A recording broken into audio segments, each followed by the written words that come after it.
Assalamualaikum warahmatullahi wabarakatuh.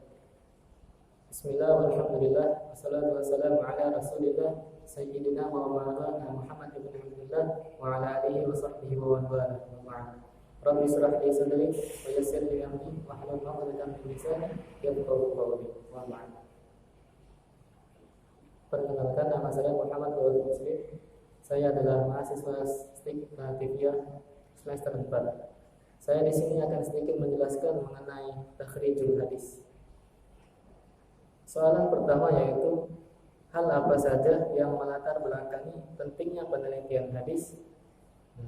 Di sini ada beberapa faktor yang menjadikan penelitian hadis berkedudukan sangat penting. Yaitu yang pertama jelas karena hadis sebagai salah satu sumber ajaran Islam. Bahkan hadis menempati urutan kedua daripada sumber ajaran Islam setelah Al-Quran. Cukup banyak juga ayat Al-Quran yang memerintahkan orang-orang yang beriman untuk patuh dan mengikuti petunjuk-petunjuk Nabi Muhammad SAW. Seperti dalam Quran surah Al-Imran ayat 32. Quran surah Al-Imran ayat 32 yang berbunyi a'udzubillahi minasyaitonirrajim qul atii'ullaha wa rasul, yang artinya katakanlah taatilah Allah dan Rasulnya. Menurut pandangan ulama, ayat tersebut memberi petunjuk bahwa bentuk ketaatan kepada Allah yaitu dengan mengikuti petunjuk-petunjuk daripada Al-Quran. Adapun patuh atau taat kepada Rasulullah SAW yaitu dengan mengikuti petunjuk-petunjuk daripada hadis Nabi besar Muhammad SAW. Hadis juga berfungsi sebagai penjelas daripada Al-Quran. Kemudian yang kedua, tidaklah seluruh hadis tertulis pada zaman Nabi. Nabi pernah melarang sahabat untuk melakukan penulisan terhadap hadis, namun juga pernah membolehkan sahabat untuk melakukan penulisan terhadap hadis. Nah, di sini terjadi perbedaan pendapat antara para ulama. Dilarangnya penulisan hadis karena pada saat itu masih ditulisnya Al-Quran. Nah, jadi ditakutkan pada saat itu jika hadis juga dituliskan, maka akan takut tercampurnya antara tulisan hadis dengan tulisan Al-Quran. Nah, pada saat itu juga praktik daripada tulis menulis ini masih sangat langka, walaupun ada tapi sangatlah sedikit. Penulisannya pun seperti di lebah korma, di bebatuan, di tulang, nah, masih sangat langka. Kemudian kalaupun itu diperbolehkan pada saat itu karena tidak seluruh sahabat memiliki hafalan yang sempurna. Ada juga sahabat yang hafalannya lemah. Jadi Nabi SAW memerintahkannya untuk menulis, menghafalinya melalui menulis. Kemudian pada saat itu juga yang ketiga, faktor yang sangat penting dilakukannya penelitian hadis adalah karena telah timbul berbagai pemalsuan hadis. Nah, pada mulanya faktor pendorong seseorang melakukan pemalsuan hadis adalah karena faktor politik. Pertentangan politik antara Sayyidina Ali dan sahabat Muawiyah mengakibatkan terjadinya pemalsuan hadis. Ini terjadi karena mereka mementingkan kepentingan politik mereka. Mereka melakukan pemalsuan hadis untuk memenangkan daripada tokoh-tokoh yang mereka dukung. Mereka rela untuk memalsukan hadis hanya untuk kepentingan politik. Bahkan ada yang orang memalsukan hadis, jika dia memalsukan 50 buah hadis, maka dia akan diberi 1 dirham. Hanya 1 dirham dia rela untuk memalsukan 50 buah hadis. Bahkan Abdul Karim bin Abi Auja, seorang pemalsu hadis, ia mengaku bahwa telah membuat hadis palsu sebanyak 4.000 buah hadis. Nah, karena inilah sangat penting untuk melakukan penelitian hadis. Itu baru dari 1 orang saja 4.000 hadis palsu, apalagi dari banyak orang. Nah, kemudian soalan yang kedua, objek dan tujuan penelitian hadis. Objek dan tujuan penelitian hadis tidak jauh daripada sanad dan matan. Mengenai sanad hadis, ulama hadis menilai sangat penting kedudukan sanad dalam riwayat hadis. Sanad juga menentukan Apakah itu benar-benar hadis ataukah hadis palsu? Suatu berita apabila tidak memiliki sanad maka tidak bisa disebut hadis. Muhammad bin Sirin mengatakan bahwa sesungguhnya pengetahuan tentang hadis adalah agama. Maka perhatikanlah dari siapa kamu mengambil agamamu itu. Adapun bagian-bagian sanad yang diteliti yaitu satu, nama-nama periwayat yang terlibat dalam periwayatan hadis yang bersangkutan. Kemudian yang kedua, lambang-lambang periwayatan hadis seperti sami'tu, akhbarana, an, dan ana. Kemudian mengenai matan hadis, perlunya penelitian hadis dari segi matan tidak hanya karena keadaan matan tidak bisa dilepaskan dari pengaruh keadaan sanad saja, tetapi juga dalam periwayatan matan hadis dikenal adanya periwayatan secara makna. Nah, sasaran penelitian makna bisa terhadap atau diharuskan kata demi kata. Sasaran penelitian makna bisa terhadap kandungan. Tidak harus kata demi kata, bisa terhadap kandungan. Seperti contoh, jika hadis mengenai peperangan diriwayatkan secara makna, maka diteliti jika diteliti melalui kandungannya saja. Jika dirasa kandungannya itu sudah cukup, maka tidak perlu diteliti secara kata demi kata. Namun beda halnya jika hadis itu berkaitan dengan bacaan sholat atau ajaran Islam. Maka itu harus diteliti secara kata demi kata, tergantung konteks matan hadis makna tersebut. Kemudian tujuan penelitian hadis. Tujuan pokok penelitian hadis baik dari segi sanad maupun dari segi matan adalah untuk mengetahui kualitas hadis yang diteliti. Matan adalah mengetahui kualitas hadis, sangat perlu diketahui dalam hubungannya dengan kehujahan hadis yang bersangkutan.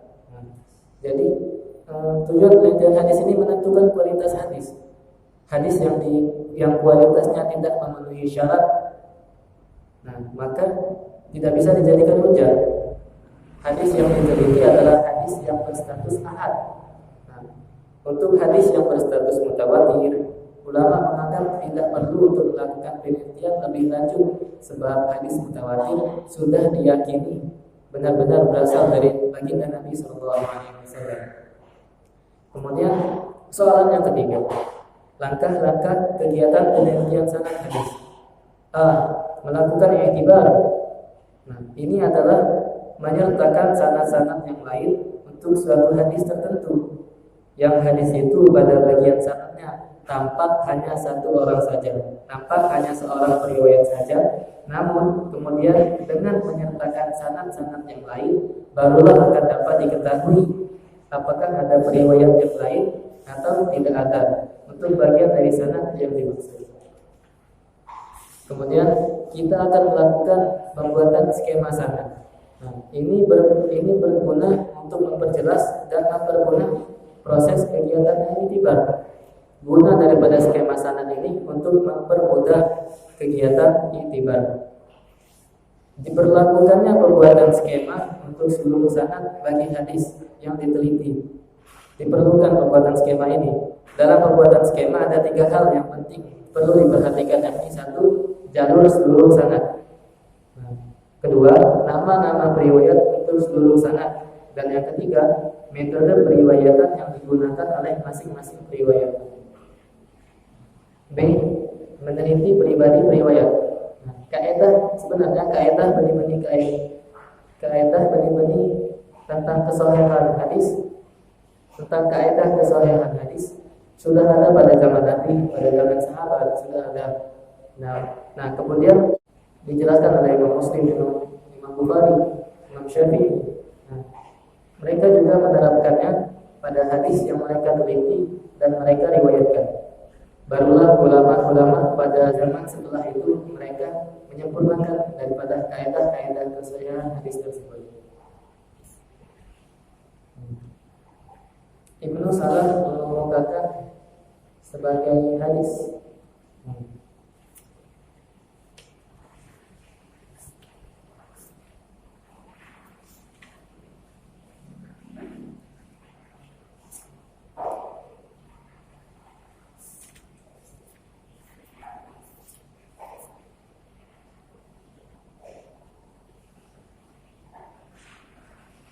Ibnu Salah mengemukakan rumusan yang dikemukakannya sebagai berikut mengenai kaidah saya hadis. Adapun hadis sahih ialah hadis yang bersambung sanadnya sampai kepada Nabi, diriwayatkan oleh periwayat yang adil dan dhabit sampai akhir sanad. Di dalam hadis itu tidak terdapat kejanggalan, syadz ataupun illat. Berangkat dari definisi itu dapatlah dikemukakan bahwa yang berhubungan dengan sanad yaitu satu, bersambung sanadnya. Kedua, periwayat bersifat adil. Ketiga, periwayat bersifat dhabit.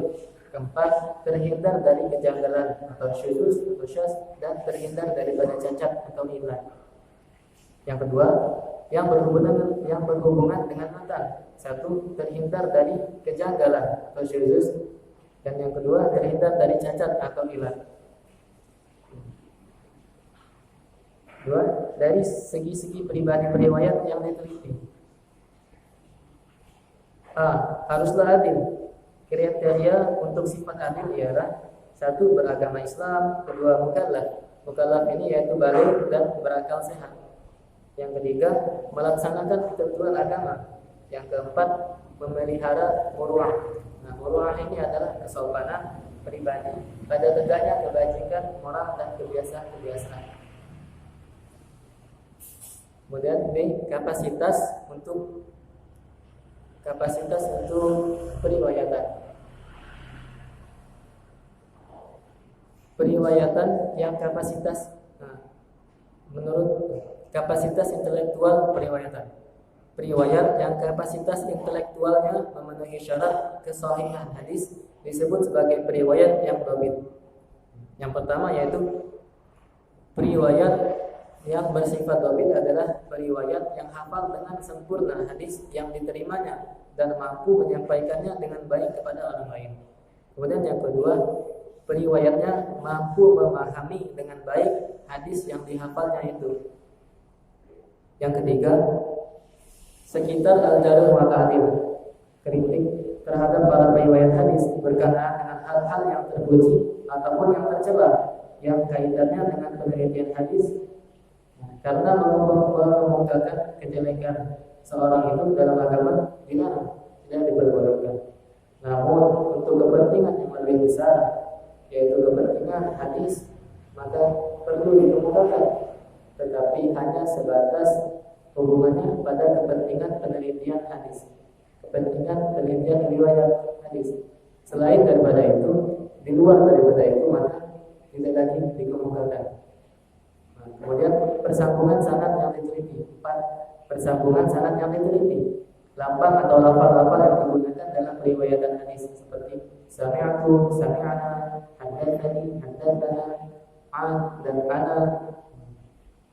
Sami'tu dan adapun sami'tu dan sami'ana adalah metode as-sama', pendengaran yang mempunyai tingkat akurasi yang tinggi. Adapun selain daripada itu, tingkat akurasinya masih dipersoalkan. Kemudian yang kelima, meneliti syadz dan illat. Ini sangat penting, meneliti syadz dan illat ini. Dapatlah ditegaskan bahwa kegiatan penelitian sanad masih belum dinyatakan selesai apabila penelitian terhadap hadis itu, apabila penelitian sanadnya masih belum dinyatakan.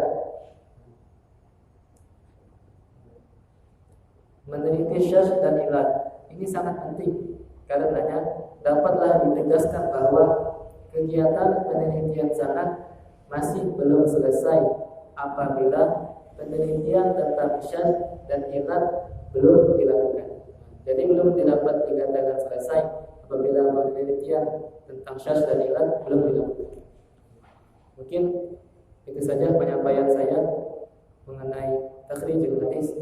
Apabila ada salah kata, saya mohon maaf. Kepada Allah saya mohon ampun. Saya akhiri. Wabillahi taufiq wal hidayah. Assalamualaikum warahmatullahi wabarakatuh.